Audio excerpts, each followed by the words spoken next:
All right, folks. John McLaughlin, the great pollster and political strategist, will join us in just a moment. He's written a great piece at National Review. We're still awaiting the test results on the 5-year-old who was taken to a New York City hospital, Bellevue Hospital, late last night, early this morning, exhibiting symptoms of Ebola after coming back from West Africa. So we'll let you know if that comes to fruition in the next few minutes. But John's ready to join us. I want you to take a look at this, and then we'll talk about it. Well, Mrs. Robertson, you now have your 30 seconds for your question. Thank you. Tom, you're part of the war against women. You've supported continued... Wait. Please, everybody, please. I get a little time, right? All right, that's a political debate upstate New York, and this is the Democratic candidate talking to a Republican opposition. He's claiming he's against the war on, or he's part of the war against women. Didn't go over too well. We're going to talk to John McLaughlin in just a second, but I want to remind everybody, if you haven't done this yet, then you're one of the only ones, so get with it. I want you to pick up a great new book by Dick Morris. It's called Power Grab, Obama's Dangerous Plan for a One-Party Nation. It's been an Amazon #1 bestseller for weeks now. And, of course, Dick Morris, you know him, you love him, Newsmax contributor, political analyst. Power Grab, and here's how you do it. You go to powergrab411.com, powergrab411.com. Get your copy today. And now, as promised, John McLaughlin, renowned political strategist and pollster, is with us. Hello, John. Hello, Steve. Great to be here. Well, always great to have you. And I should point out also, of course, partner at the McLaughlin and Associates. All right, so let's talk about a great piece that came upon National Review, written by you, talking about turnout. The key to what happens next Tuesday, especially for Republicans in their quest to take the Senate and gain seats in the House, et cetera, is all about turnout, correct? Right. Well, it's about driving out the right voters. If we have a turnout like we did 4 years ago, it'll be only 90 million people. And you had a presidential race with 130 million people 2 years ago. So what you have to do is you have to drive more of your supporters out. And the key thing is right now is what we found in our October 16th poll was that 56% of all voters disapprove of the job President Obama is doing.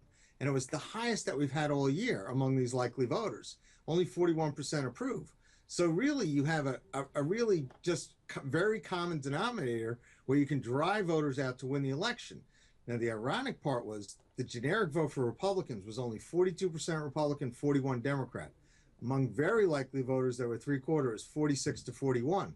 So the Republicans shouldn't be doing any victory dances right now. They shouldn't be expecting great wins for the next 8 days, especially in states where you have early voting. You've got to get these voters out, and you have to make sure they get out and cast their votes, and to make sure they also line up supporting Republicans that will oppose the president and will put him in a check and balance position. And you would think that the motivation of Obama's policies, if not Obama himself being on the ballot, would be enough motivation to get out in mass numbers the Republican vote. But you talk about in your piece, the Republicans running, millions and millions and millions of dollars of ads on cable TV and regular TV, right. But they're lacking compared to the Democrats in social media, and that's where a good percentage of their base or their membership is.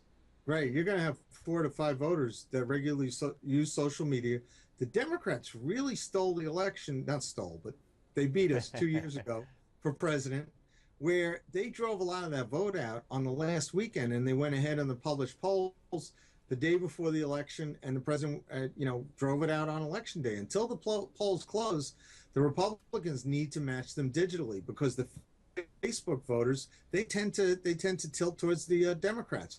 Although Republicans do better with LinkedIn types and maybe YouTube types, but the large majority of voters who use social media like Facebook, they need to get a message and a reason why they need to go out and vote for the Republicans this time.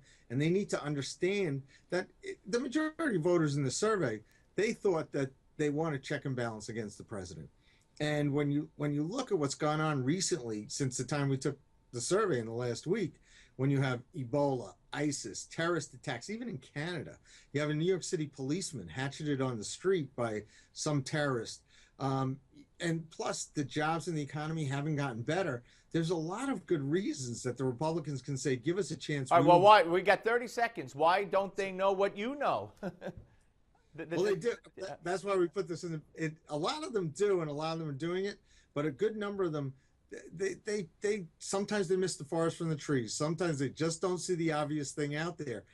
And the most obvious thing out there is to be in opposition to the president. And a lot of the ones who are pushing their opponents into the president are going to win this election come a week from tomorrow. Great piece at nationalreview.com by John McLaughlin and Jim McLaughlin, by the way, co-authored it.